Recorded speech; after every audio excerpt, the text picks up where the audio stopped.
Assalamu alaikum warahmatullahi wabarakatuh. Jira jirtu akkam naga qabdanii fayyaadha. Duraan dursee isee fayyaa isin gaafanna. Arragaa dhufee maaliin dhufillee jechuun kan isin oolamu. Yaa bugaa ilmi namaa kun beeki karaa meeqa waa beeka. Akka itti beeku akka biraati. Akka namni itti beeku akka tokko itti beeku tokko biraati. Akka tokko itti beeku akka biraati. Waan ni taate gartee amma Ibraahim jira dalagu jira.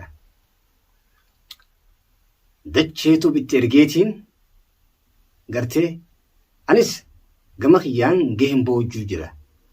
Maallaqa olii qaqqabneeti maallaqaan baafama janii gartee maallaqa olii qaqqabnee anis gama kiyyaan waan namaan hangaan beekurraa maallaqa olii qaqqabnee sirnaan akka ajaa'ibatti maallaqa qopheessu jirraa jechuudha. Maaliif ammoo dacheedhaan dacheen deemii laalii hin jeen itti ergee jechuudha wardatti. Yaaboo abaar hamaan ni ba'a maqaan hamaan hin buuti deemiti laalii micoon tura karaa bu'u jirti kamalee iyyuu jirti harkeetiin jira. Yaaboo dacheen abadan kaaniin laalaa dhaqeetiin laalaa yaa hundee keenyaniin laalaa naan anjatu jee aboo si dirqama si anjatu qabaati sifaaf mijatu siif mijataa deemi laaliin jeen. Maaliif arra namni mucaan kun obboleessa keenya obboleessa nama hundaati namni kun warra miidiyaati warra miidiyaati irra gartee Oromoo tanaaf gartee hojjetu kala laguudha. Arragaa yoo nuti jalaa hafne as jiraannee namni dhaqee isuma kanaa gartee laalu hin jiru jechuudha. Mana isaa kana deemi laali jaarti isaa maal jirti akkamitti sabbarsiisi jalaa nafnu jala jirraa hanga gartee bikka seenetti hanga bikka inni seenetti ni baafna jechuudhaanin gartee laalii itti ergi. Anis duubaan jiraati na jala deemii gartee na dura deemii si jala dhufeetiin gartee anis maallaqa wal qaqqabu jira hattiin baafnu. Maaliif arragaa obboleessi keenya yoo harmallaan akka hin taane illee namni gartee miite yoo jalaa hafne rakkoo ta'a jechuudha. Miidhaan isaa miidhaa teenya jechuudha. Maaliif kanaafuu yuutuubaroonni dachee fi hundallee otoo hin taane hedduu jira. Gartee kanaafuu baasuudhaaf gartee isa kana laallee bakka inni jiru baasuuf maallaqa gahee guddaan bahuuf jiranis namoota hangaan beekurraa akkana namaan duraan miidhame intala dhalaa takkaatu gartee micoo dhalaa takkaatu isaa ilmoo qabu nin jaalladheettee gartee sadarkaa kanaan qawweedhaan ilaa manatti itti dhuftee mala sarraa fuutee hidhaa hiite. Je'eetiin itti himee viidiyoollee agarsiisee naamuu diidanii namni keenya irra guddaan waan tokko qabatamaa yoo argan malee hin amanan oomaati sobaa waan maallaqa gurguratutti fakkaata. Kunoo laala isaa qaban viidiyoon sirree miti akka sirrii dhayanii namuu gahee isaa ba'u jira jechuudha. Maaliif arra yoo callifne teenya arra boodu waan kanaa boodu takkaata waan biraan mudata. Fakkeenyaa yoo hidhamuu jira waa balleessuu jira arra yoo obboleessa keetiif gartee oromummaa walii qabu sun soba taati jechuudha. Kijiba hogguu namni si bira jiru gartee nama kiyya jettee hogguu gartee namni si biraa gartee rakkoon ta'u jettee hararraa cimage yoo callifte rakkoo guddataa jechuudha. Kanaaf obboleessa keenya boolla bu'us hallayyaa seenus jala seennee hanga rabbi jee takkatti baafachuudhaaf qophiidha jechuudha. Maaliif dhugaadha namni hinaafee yookiin namni jaalatee gani beektan hongan qabu. Jaalatana isinis amna beektaa jaalaltii gartee inni jaaladhee dhugaa kabiraa gartee itti dukkaneessu mala. Isuma kana itti ibsa rabbii walleen. Kanaaf sadarkaa gartee qawweedhaa kana deemtee gartee inshaallah leencee gartee hidhat darbitee jechuudha. Amma gaa warri fuudhee qabees mucuma gaafatti siidii godha. Isa nama siiduu beeka isaaf beeka jalsan sanuma faadha dhageenya jira akhbaara.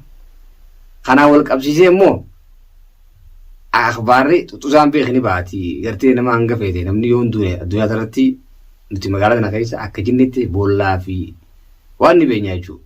Yemanii isin tokkoof yoo haalin anjoonye tokko wal arginee gartee kaanin dinagdee wal dubbaa dhaabbannee nama keenya baafachuudhaaf Abrahaam baafachuudhaaf qophiidha. Yoo har'a gartee yoo har'a isa dhiifne isa callifne rakkoo isa dhusa callifne intala immoo andi sun ta'u gama qiyyaan. Maaliif nuti hin dhiifnu? Akka maaliif hin dhiifnu jettan? Hanqina guddaa dila kana garteen irratti odoo duraanuu jalqabumaa wartee micoo tana fuunee gartee sadarkaa tana dhufti dubbiin tun sadarkaa dhufti jenneen eenye malee sila as dhufti jennee eenye dhugaadhaan namni gowwaan Oromoo kan ta'e gowwaan hin dhalatinii dhalatuu yoo guddatinii micoo gowwaa dhugumatti hambaan qabdu gumnes akkamitti gowwaadha yoo jettan diinaan nama halkan mana sarraa fuudhuun jaalalaan jechuun hin jaaladha jechuun natti hin fakkaatu jaalalaa sanuu natti fakkaatu akka kiyyattuuti maaliif yoo jettan nama jaalatan barboo tooftaan barre ni beektaa isuma samuu gartee tooftaan jaalachuudhaaf gartee if jaalachiisuu dandeessa garuu sadarkaa amba wal fiddee ambaan fuutee wal hidhuun kuni waan barbaachisaa miti waan taallee miti waan ta'u ta'ullee miti maaliif garuu ni ta'a jennee odoo gartee yaada kanaa ta'a jennee eenye jalqabuma ishiisan godhatte akka malee goona turte kanarraa garuu akkuma hordoftoonni keenya micoosan maaniini kan gartee micoosan jala dalagaata hidhaa jaa kaanis gartee akkamitti ilaa ammaa dhiiftan nuti karatti hin beenye as dhufti as sadarkaa tana geeyti jennee eenye dhalaadhaa umaan fidduu jenne malee waan akka fidduu hin dandeessu gartee samii seenaa dachi seenaa ni baafna weeta eessa geessitaa hallayyaa buuftus jala jirra jechuudha tuutaa dhageenya jirra jechuudha qabatamaadhaan walitti dhufa namni waan qabatamaan namni tolitti as ba'a yeroo as baafnettis gartee kunoo as beeshiniin jenna jechuudha dachi jala darbeetiin sirnaan duubara dhaabbadhee naatu erga isaas jala dalagu jira jechuudha magaalaa tanaan beeku guyyataa an hudduuf afaaniin beekaa ni baafna akka ajaa'iba baasuu teenya feetu yemani barbikiti akka nama gartee magaalaa sanaa nuti underground ishii takka beenyaa jechuudha kanaaf goote gubboo baaftaa gubboo san caalaa baafnee nama baasuun salphaadha nu duratti maaliif maallaqa inni waan nu maallaqa waan ta'eef nama ammoo intala dhalaa miidhuun gartee nama irraan barbaachisu jechuudhaatu gartee miidhaa tan hundaa fide oduu silaa nama miidhaa namaa jaalatu taanii gartee jalqabuu miidha turte dhalaadha maan fidu gartee haafirraa gartee akkana ni maraattee haafirraa xarra jettu jennee jenne maraatummaan ni maraattee ishiidhaan jennee immoo nuun maraate akkamitti itti maraanne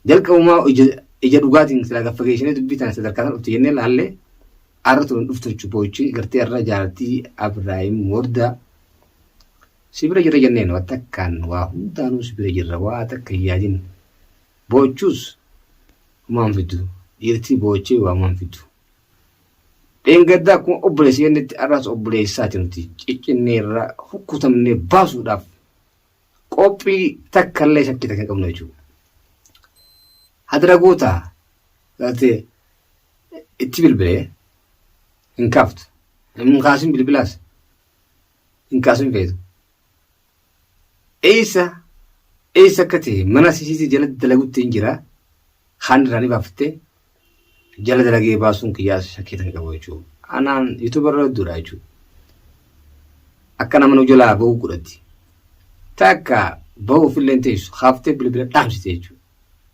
takka xiqqollee bahuun teessu harta qolaguun teessu qoricha si qotuu ta'eenyaa immoo maal wardaan ibiddaan damsi gootee misichi ilaal mukas jalqabu teenya harkuuf teessa silaa odoo intala Oromooti jennee si yaaduu baanne sadarkaan tun arra waan hundi dhufu ture arra immoo odoo nuti gartee intala Oromooti jennee gartee siif yaan nuti ati fuutee gartee hallayyaa biliilee dhalaan wallaahi micoo dhalaan maa arke dhalaa akka micoo tana gowwaan mangarriyaan hallayyaa biliilee gartee hin cinne tadiinaan hojjetamtee keessa mucaa buuftee jechuudha. Arra immoo garaan kun hangaan amma akkatti gartee aarree kana guban guutuun keenya hon gartee nu gammaduun shakkii ta'an qabu. Dhiiga ni ajjeeftanii wallaahi ajjeechaa taanaan dhiiga isaa gumaa isaa ba'uun shakkii ta'an qabne maallaqoon qofaaf biqiltoon akka hin baane akka gartee hin baane si fakkaata. Akka itti baafnu immoo walumaan arkuu teenya namni hogguu waa hojjetu akka ittiin dalagu didajee icciitiif dura hin baasu. Akka itti baasu teenyu isaa shakkii ta'an qabu jechuudha. Arkuuf teessan akkam godhanii ni isinirraa hin dalagetti irraa dalaguuf teenya garuu. Maaliif duraan hin beenye gaa? Duraan hin beenye. Filma kana ilaa sadarkaa kanaa agartee filma kanaaf itti jennee hin yaadne. Silaa filimni isteeppii kana deema beenyee agartee har'a harkumaaf teessan. Waan biraatii miti namni kun beeki ilmi namaa uuma lama qabdi beeki. Jiruu addunyaa tokkosuma. Takkaa nu dhabamsiifta. Takkaa si dhabamsiifnaa jechuudha. Tana nuti siifa dooduun coraa keenya dhiigii keenya gartee ni taphatti gartee dhiisimee haa qoostu gartee silaafis jaarta namaa harkattuu teenya nuti jennu sanii fuuteeti isa manaa fuutee jechuudha. Arra mooha siif dur sitti yaanne amma si yaannee jirra dhuguma si yaannee jirra akkatti si yaanne immoo si agarsiisuuf teenya. Si mitiitii nama akka keetii kanaa mitiitii warri si caalu meeqaa warteen nu beektaa yoo kanaan dhufan ta'e samirratti akka doonyu si ifaadha. Garuu ammoo mee dhaabbadhume namni obboleetti dhalati hojii dhalati har'aadha intala dhalaan miidhu waan jiru tokkaa tokkoon nu keessa ture. Kanaafuu walitti wal arguu teenya haa. Akka fiduu teenyu immoo waan godhuu teenyu immoo arguuf teenya jechuudha. Hordoftoota keenya isin sheerii laayikiin ati fiidoota sheer godhaa bikka jiru mugaa. Maaliif akka Oromoon waan hin taane irratti gartee miidhoo sana miidhaan akka nuun jenne fiidoo sheer nu godhaa. Maaliif qabatamaadha garuu qabatamaa waan nama agarsiifnu waan isin miidhaa isin geggeessite hanga miidiyaa kanarraa lallabsiifte haa arku namni. Maaliif tokko lama hin taane Oromoon tun hankuutu na agartu. Maaliif yaanni isiin dalayte kuni akka yaada xiqqaan ta'in. Yaanni nuti yaanne immoo akka Oromummaatti yaanne ti akka alagaa ta'e nu miidhamee nu deebine miidhaadhaan. Nama alagaatiin fuutee yommuu jedha. Warri fuudhee kaanis jaan tokko alagaadha Amaarota. Guyyaa akkasii walirraa dhaabbannee eenyi si keessan dhiiga saree ta'uu ta'a. Dhuguma rabbitti harkuuf teessan. Kana gaa walitti dhufuu teenya fuuldura isaa akkam godhanii harkuuf teessan. Wallaahi hancuu akka liqimsuu kana gartee yoo isaan liqimsiisuu baanne nuti waan humnaan qabnu. Amma dacheen jala jira naatu ergee jechis ficcitiidha jala ergee maaliif ani irra guddaa ittiin ana saayiba isaatiin na beekanii akka gartee obboleessi turaan saniifin gartee duuba dhaabbadhee isa dura ergee beekaatiif gartee maallaqa ji'a tokkos baasee ji'a tokkos gartee akkasitti saayiboota keenyarraa gurree garsiisee qabatamaa ta'us viidiyoos garsiisee akkasitti itti jirra jechuudha. Maala wali guuru jirra. Kaan qayyara deemu ta'a kaan qagartee gubbaafne viidiyoo asumaan siibitu teenya akka itti ba'us harkuuf teessanii waan hojii wal garsiifnu jechuudha. Waan sobaan osoo hin taane hojiidhaan. Uumaan fiddan maal takka fiddanii ji'aan gartee jettu samicoon akka waa finnu tana duruun nan yaadanii jettee yaadu sirra jiraata. Dhalaadha waan fiddu jennee gaa'eedha. Maaliif dhiisimee ofirraa gartee bakka jettu gartee afaanumaa lallabdii jennee. Aadaan haniyyatee qabate harkaan waa qabate gartee daan waan isa keessa barreeffame san hangoo jetu irraan deemu. Garuu ifnu garsiisuun keessus bareedu. Fuulduraaf si miti fakkaattu gadeessa illee gartee waan akkanaatiin dhufti taanaan fakkaattuun isa fakkaattu dhufti taanaan qoricha akkasii qoricha akkamasii kan nuti deemnu ergattee jechuudha. Nama feete akkamitti jaarsa namaa jaalattee waamute keefitti asiin dhuftee mire sadarkaadhaan dhuftee mire akkas nu bannee amma immoo ibnu barsiifte diina jettee ibnu beeksiftee jirti akka diinummaati yaadetti nuti gaa akkas goruu teenyu harkuuf teessa hidhaa feetus gartee haala akka fedhannu jenne ni baafna ati immoo qoricha ajaa'ibaa si qotuu teenya dhiira dirree yaa dila sana dhabdeeti Abrahaam maali abjuun fidanii baatanii sitti ibsanii yoo harkuuf teessa maqaa keessillee dhoon fedhu biiftuu jenna ibsanii ajaa'ib biiftuu jechuullee fedhu maqaan biiftuu meeqaa gaariin namaa jira maqaan biiftuu addunyaa jiru maqaa balleessee jirti sigaltee wardaa teenyeen booyinii sibira jirra duwida bal'asii qabnaa waa takka waan boochuun qabtu narraa booyicha gartee mee nu abdudhuuti ibduu deebii rafi fayya maaliif duwida bal'adhu rafi har'a oduu naman qabaannellee booyi gartee har'a nu qabdaan booyin akkumaan gartee dachaa asitti ergee maallaqaas deemu geessiif jeeni dachaas sit dhufisanitti ammallee niin jira situu baan jira takkallee tanammoo hojii nagaati waan nagaan irratti hojjechuu jira ishii miti kafii kee kuman dhengadda jee habaaraan beenu jalaan boo habaara yoo tees jalaan bahaa gartee suudii deemu jalaan deemee jesan gartee nu jalaa baha fuudhanii bachiisanii gartee dhabamsiisanii hin turu bombii kayte wayya ni turra malee ni urra jetti ni turra malee ni urra dhumatti ni urra gaa ni baafna jechuu yaa guyyaas baafni walumaan garraawu qotaa ta'eetii fi hojii taa'ee akkana guyyaa viidiyoo hawaasa kee agarsiisu ta'a ati ililchi harkate takkaa nama hiiteen beektuusaa awwal nama kana takka harkeen jiru dhalallee maarkii dhalaa shaatira dhalaan tun shaatira jedha ayilii dhiirarra qabdi jedhanii garuu gaaf gad deebiteetii ayilii dila san guutuu gartee ibturaa qollofti handalaa ayilii qabdi ittiin beekama taayetti ayilii dhalaan tun guutuu namni dhalarraa ayilii qaba dhiirtii feete dhalarraa ayilii qabdi jee yaaduun maaliif filima silaa waan silaa darban darbitu sun gartee sahanni darbiti garuu waan akkanaaf jaarsa namaaf namarratti ilaallatu dhalaan ayilii qabdu jechuudha gowwaadha malee maqaa dhalaa isinillee balleessitee jirti maqaa isinillee balleessitee jirti dhugumatti maaliifi tokkoon beeytee chaajan harreen guruu tokko janna geesse maqaa tokkootiin meeqa bada beeytee fakkeenya yoo Oromoo waan tokko balleesse Oromoo hundama waliin dhaan nama Oromoo tokko maqaa tokko waa balleesse tokkicha saniifi Oromoo waa balleesse yemmuu mucaa Oromoo tokko hin jaan gartee yoo fakkeenya lammii takka jeefte yoo kan ammoo ati maqaa dhalaa balleessite jechuudha.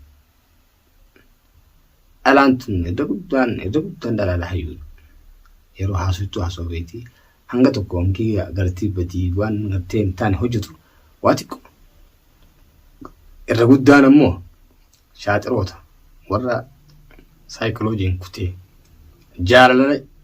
jaalala afaaniin bituu sirra barbaachisa sirraa tola ture malee sadarkaa gartee ambaan dhuftee gartee ambaa wajjiin obboleessa kee gama tokkoon bara Oromoodhaa barsiif obboleessa ta'a bara yoo jaarsaaf illee barbaadde garuu immoo diinaan miitee naa cafaqaa gartee maaltu fidee ilmaan kana mee eenyu nyaachisa ilmaan saaka eenyumaa nyaachisa jetteeti diinummaa ta'e ilmaan isaa akkam guddifanne goote jechuudha. Jaartirraa waan dhoosisi fakkaate waan jaartirraa hiite fakkaata jaartirraa niini namni atirraa hiite ilmoo isaati kan miidhamu maatii isaati maatii isaa illee yaadachuu goote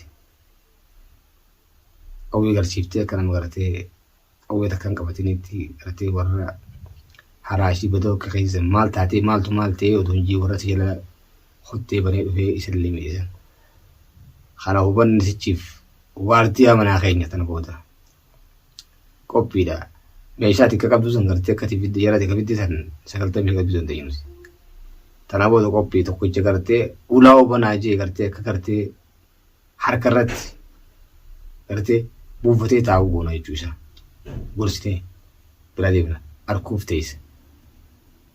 Inshaa Allah numa baha. Gube immoo akka qopheessee sichiif gartee booda eeggatu dubbiin eeggatte gartee jenne san haasawaa gartee nuti gartee laafsuun laallisan miidhatti gartee kanaafuu hashama harka fuunee isiniin jaa hojjettoota hundi seenaa jabaadhaa viidiyoo tana sheer nu godha Oromootu biraan akka gartee booda isiniin miidhinu jenne sirnaan Oromoo maraa biraan nu gaati gartee nu godha sirnaan maaliif akka miidhoo tana isiniin booda miidhe gartee bilaa ma'anatti miitan nun jennetti neegartanii assalaamu alaykum isiniin jaa sirnaan sheer godha Oromootu biraan nu gaa miidhaa bilaa ma'ana miitan yookiin gartee miidhaa taa'e irratti oolse kan jenne nu beekuun dursa fudhameetiin jira. Kanaafuu inshaa Allah walitti deebinaa hodduun aarii nara laayinaa hanga viidiyoo hanga micoomjaa hanga gartuutti fuula keelleen banamuuti nara laayinaa hodduun haalaan hodduutti kaasin jiraadhaa galatooma warri gartee komantii gartee hedduun wakni taglee hedduu isin galatoofadhaa obboleen shamarran keenya gartee khadiiraa hadhalaa hedduu dhalaan keessaa fudhalaan wallaahi hedduu takka komantiillee nu bira dhaabbatanii haalaan waa isin jettanii boona inshaa Allah ni baafna nu hordofaadha ni agartan isiniin jaa hashama harka fuuna isiniin jaa hanga viidiyoo biraatti walitti deemnee gartee bikkanni jiru irra dhaabbadhee gartee eessa kee as isinii baasutti nu eeggadhaa isiniin jaa akkasii nagatti.